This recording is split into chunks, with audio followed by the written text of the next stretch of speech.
The CEO, who despised the homeless man until he discovered who he really was. Richard Blackwood had built his empire on one simple principle. Weakness disgusted him. As CEO of Blackwood Industries, one of the largest tech companies in Silicon Valley, he had clawed his way to the top through ruthless determination and an absolute refusal to accept failure. Every morning, as his chauffeur drove him to the gleaming headquarters building, Richard would see the homeless encampment that had formed in the vacant lot across the street. The sight filled him with contempt and revulsion. "Look at them," he would mutter to his assistant, watching through the tinted windows as the ragged figures stirred in their makeshift shelters. Parasites, failures. If they put half as much effort into finding jobs as they do into making excuses, they wouldn't be living like animals. Richard had spoken at city council meetings, demanding that the police clear out the encampment. He had threatened to relocate his company if the city didn't address what he called the vagrant problem. In his mind, homelessness was a choice, a moral failing that contaminated the pristine image of success he had worked so hard to cultivate. Among the homeless individuals who had set up camp across from Blackwood Industries was a man named David Torres. Unlike the others, David kept to himself, rarely speaking to anyone and maintaining a quiet dignity despite his circumstances. He had been there for 4 months, ever since he'd been evicted from his apartment after losing his job. David was thin, his clothes worn but clean, and he had an old laptop that he guarded carefully, charging it at a nearby fast food restaurant during their slow hours. What Richard Blackwood didn't know was that David Torres spent his days working on that laptop, debugging code, solving complex algorithms, and contributing to open-source projects. What Richard couldn't see from his ivory tower was that David was once one of the most brilliant software engineers in the valley, a man whose innovations had revolutionized the industry. And what Richard would never have imagined was that David Torres had not only worked for Blackwood Industries, but had been instrumental in creating the very technology that had made Richard's company worth billions. The collision between these two worlds was inevitable. It began on a Tuesday morning when Richard's usual commute was disrupted by construction, forcing his driver to take a different route.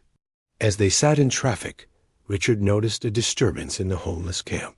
A security guard from his building was harassing one of the vagrants, shouting and threatening to call the police. Richard rolled down his window, not to help, but to watch what he assumed would be the removal of another undesirable dot. The homeless man being confronted by the security guard was David Torres. The guard, whose name was Martinez, had been ordered by building management to keep the vagrants away from the company property. He had seen David sitting near the fence, working on his laptop, and had decided to make an example of him. "You can't be here," Martinez was shouting. "This is private property. You're trespassing." David looked up calmly from his screen. "I'm not on private property. I'm on the public sidewalk." "Don't get smart with me," Martinez snarled, moving closer. "You think you can just set up camp here and make this neighborhood look like a dump? People like you are the reason this city is going to hell." Richard watched from his car, nodding approvingly. Finally, someone was taking action against these parasites. He was about to tell his driver to continue when he heard David's response. "I understand you're just doing your job," David said quietly, "but I'm not breaking any laws. I'm simply trying to work." Martinez laughed harshly. "Work? You're homeless. What kind of work could you possibly be doing?" David gestured to his laptop. "I'm a software engineer. I'm working on a debugging protocol for distributed systems architecture." The technical language made Martinez pause, but Richard's attention was suddenly riveted. Those weren't the words of a random vagrant. Those were the words of someone who understood advanced computer science. "Yeah, right," Martinez said. "And I'm the CEO of Microsoft. Stop trying to con me with your fancy words. David sighed and turned his laptop screen toward the guard. I'm working on optimizing the data flow algorithms for real-time processing systems. The current implementation has a latency issue that affects performance in high-load scenarios. Richard's blood ran cold. He recognized those words because he had heard them before. 3 years ago, during a crucial presentation about the company's flagship product, someone had used almost identical language to describe a breakthrough that had saved the company millions of dollars. Sir? His driver asked. Should we continue? Richard couldn't answer. He was staring at the homeless man, his mind racing. There was something familiar about him, something that triggered a memory he couldn't quite place. David had closed his laptop and was gathering his few possessions, preparing to move along to avoid further confrontation. But as he stood up, Richard caught a glimpse of his profile, and the memory crashed over him like a tsunami. David Torres, the brilliant young engineer who had been hired 5 years ago, the quiet genius who had solved the encryption problem that had stumped the entire development team, the man who had developed the quantum-resistant security protocols that had become the foundation of their most successful product line. Stop the car, Richard said suddenly. Sir? I said stop the car. Now. Richard got out of his Mercedes and walked across the street, his expensive suit and polished shoes completely out of place in the homeless encampment. Martinez, the security guard, looked surprised to see his CEO approaching. Mr. Blackwood, Martinez said nervously. I was just clearing out this vagrant like you ordered. But Richard wasn't looking at Martinez. He was staring at David Torres, who had frozen when he recognized his former boss. The two men stood facing each other across a gulf that seemed impossible to bridge, the billionaire CEO and the homeless man who had once been his employee. David Torres, Richard said, his voice barely above a whisper. David straightened his shoulders, maintaining his dignity despite his circumstances. Hello, Richard. The use of his first name, without the usual corporate deference, reminded Richard of how things used to be. David had been one of the few employees who had treated him as a colleague rather than a superior, back when Richard still remembered what it felt like to earn respect rather than demand it. I don't understand, Richard said. You worked for me. You were one of our best engineers. What happened? David's expression was carefully neutral. I was laid off 2 years ago. Budget cuts, you said, along with 300 other employees. The memory came back to Richard in fragments. The economic downturn, the pressure from the board to cut costs, the brutal efficiency with which they had eliminated what they called redundant positions. He had signed off on the layoffs without looking at the individual names, focusing only on the numbers and the impact on the company's bottom line. But you should have found another job, Richard said. Someone with your skills. I tried, David replied. For 18 months I tried. But the market was flooded with laid-off tech workers. Companies were hiring, but they wanted younger, cheaper employees. I was 43 years old, which apparently made me obsolete. Richard felt uncomfortable with the conversation, aware that Martinez and his driver were watching. But he couldn't walk away. Not now. What about the projects you worked on? The quantum encryption protocols. Those were revolutionary. David's smile was bitter. You own the patents. My name isn't on any of them. According to the legal documents, those innovations belong to Blackwood Industries, not to David Torres. The truth of it hit Richard like a physical blow. David had created technology worth hundreds of millions of dollars, and in return, he had received a salary and a pink slip. When the company had needed to cut costs, they had eliminated the creator and kept the creation. Your savings, ... double quotes, Richard began. Gone after 8 months of unemployment. Then my health insurance was canceled. I had a minor heart episode, stress-related, and the medical bills wiped out what little I had left. I lost my apartment, my car, everything. Richard looked around at the makeshift camp, at the other homeless individuals who were watching. This surreal encounter between their fellow resident and the CEO, who had been their loudest critic. "Why didn't you contact me? I could have helped." David's laugh was hollow. "Help? You spent the last 4 months demanding that the city remove us from this location. You called us parasites in the newspaper. You said we were a stain on the community."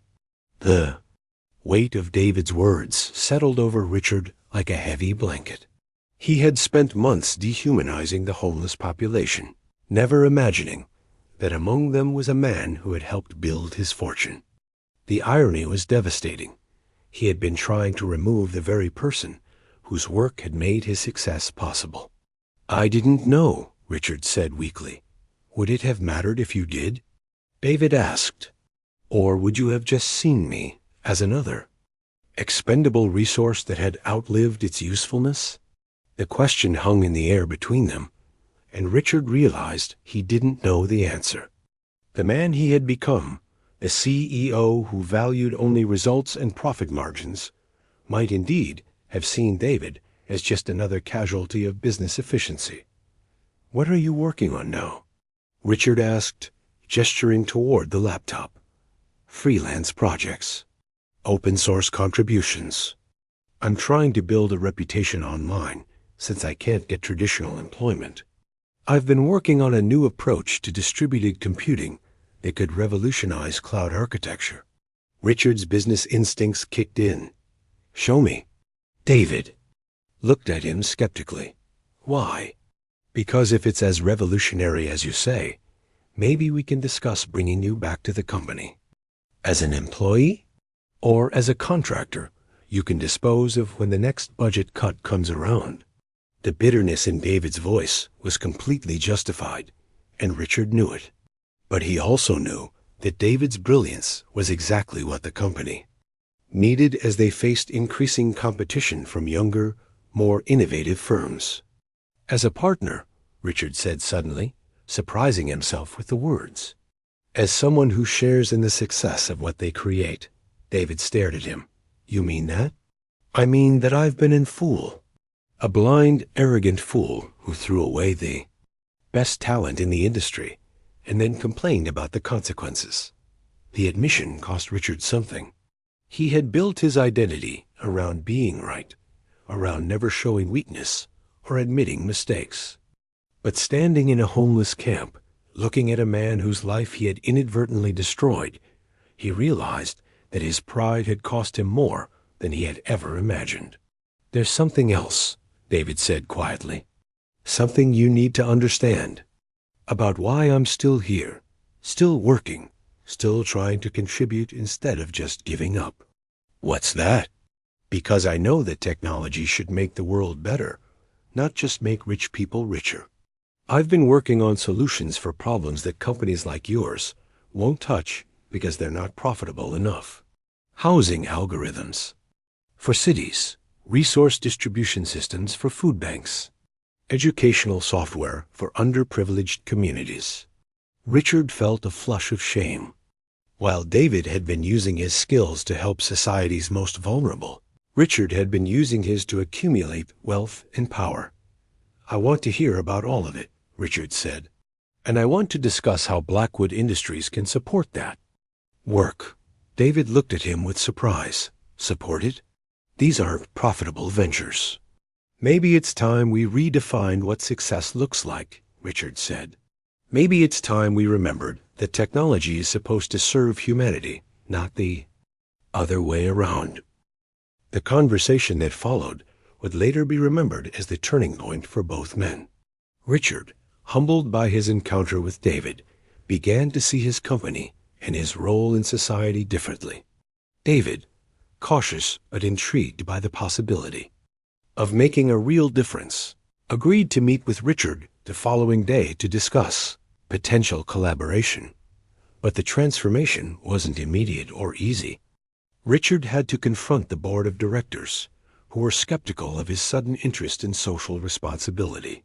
He had to explain to shareholders why the company was investing in projects that wouldn't generate immediate profits. Most difficult of all, he had to admit to himself that his success had come at the cost of other people's dignity and opportunity. David, meanwhile, had to overcome his own skepticism and trust that Richard's change of heart was genuine. He had been betrayed by the corporate world before, and he wasn't eager to be disappointed again. But he also recognized that this might be his only chance to make the impact he had always dreamed of. The first project they worked on together was a housing algorithm that could help cities optimize their resources for homeless services. David's first-hand experience with homelessness, combined with his technical expertise, created a solution that was both innovative and practical. The algorithm could predict where services were most needed, reduce bureaucratic inefficiencies, and help get people into stable housing faster. Richard was amazed by the elegance of David's solution. It was more sophisticated than anything his highly paid development team had produced in years, yet it addressed a problem that traditional tech companies had ignored. He began to understand that David's time on the streets hadn't been wasted. It had given him insights that no amount of market research could provide. As they worked together, Richard also began to understand the broader implications of his business practices. The layoffs that had seemed like necessary cost-cutting measures had actually eliminated valuable institutional knowledge and experience. The focus on short-term profits had blinded him to long-term opportunities. The contempt he had shown for society's most vulnerable had prevented him from seeing potential solutions to complex problems. David, for his part, began to regain his confidence and sense of purpose. Working with Richard on projects that mattered gave him a reason to get up each morning beyond mere survival. The partnership also provided him with stable income and eventually housing. But more importantly, it gave him the platform to pursue the kind of work he had always wanted to do. The housing algorithm was just the beginning. David and Richard went on to develop educational software that democratized access to technical training, resource distribution systems that helped food banks operate more efficiently, and communication platforms that connected homeless individuals with services and support. Each project was profitable in its own way, but more importantly, each one made a measurable difference in people's lives. The business world took notice. Other CEOs began to reach out to Richard, asking about his company's new focus on social responsibility. Investors, initially skeptical, started to see the long-term value in sustainable, purpose-driven business practices. The company's stock price, after an initial dip, began to climb as consumers and employees responded positively to its new mission. 2 years after their encounter in the homeless camp, Richard and David stood together in the lobby of Blackwood Industries, looking at a display that showed the impact of their collaborative projects. The housing algorithm had helped over 10,000 people find stable housing. The educational software had trained 5,000 individuals for careers in technology. The resource distribution systems had improved efficiency at food banks across the country by 30%.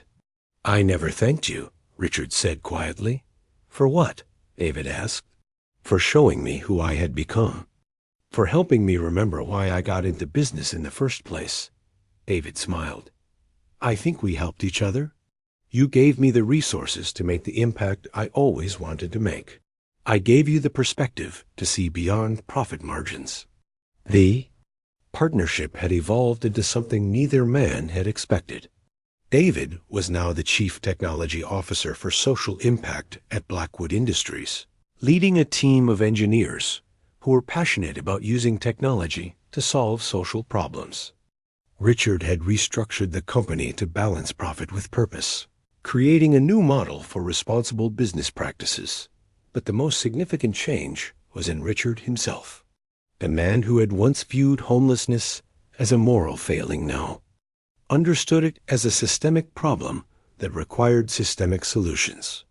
He had not only hired David, but had also implemented hiring programs specifically designed to give opportunities to people who had been marginalized by traditional employment practices. The homeless encampment across the street was gone, not because it had been cleared by police, but because the city had used David's housing algorithm to create more effective pathways to stable housing.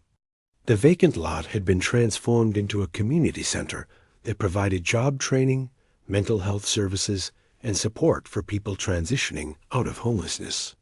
Do you ever wonder what would have happened if Martinez hadn't confronted you that day? Richard asked. David considered the question. I think we would have found each other eventually. Good ideas have a way of surfacing, and good people have a way of recognizing them when they do. Even when those people have temporarily lost their way? Especially then, David replied. Sometimes it takes a crisis to help us remember what really matters. Richard nodded, thinking about the crisis that had led him to this moment. His encounter with David had forced him to confront the human cost of his business practices, but it had also shown him the incredible potential that exists when technology is used to serve humanity rather than exploit it. As they walked through the lobby, Richard noticed how different the atmosphere was from 2 years ago. Employees seemed more engaged, more passionate about their work. The company had won awards, not just for its financial performance, but for its social impact. Most importantly, Richard went home each night feeling like he had made a difference in the world.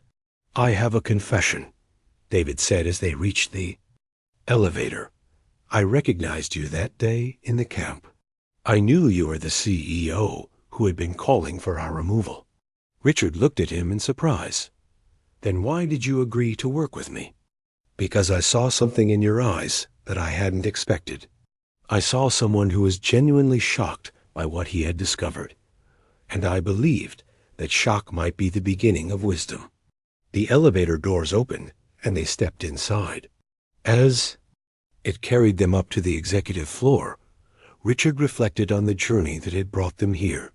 He had started as a CEO who despised the homeless man across the street, not knowing that the man possessed the key to his company's future. Now he was a leader who understood that true success meant lifting others up, not stepping on them. Homeless man he had once despised had become his most valuable partner, his moral compass, and his friend. And in saving David Torres, Richard Blackwood had ultimately saved himself.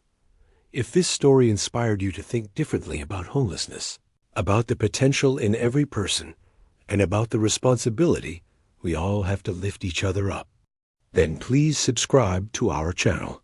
We share stories like this every week, real tales of transformation, second chances, and the power of human connection to change lives. Hit that subscribe button and join a community that believes everyone deserves dignity, opportunity, and hope, no matter their circumstances.